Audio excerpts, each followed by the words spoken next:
এটা হলো বাঘের মাসি, তবে গরিবেরা ভুল করে একে বিড়াল ছানা বলে থাকে। এটা বিড়াল ছানা না রে ভাই, এটা বাঘের মাসি।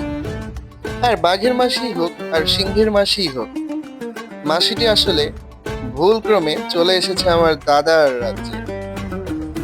আইরে ভাই, এই ঢাকাতে মানুষ হারিয়ে যায় আর তো মাসি। তবে মাসিটি খুবই সুন্দর এবং কিউট, অনেক মায়াবিনী দেখতে। আর মাসিটির গলায় বেল্ট পরা দেখে বোঝা যায় মাসিটি কারো পালিত। তবে সে এখন দাদার রাজ্যে সুরক্ষিত আছে।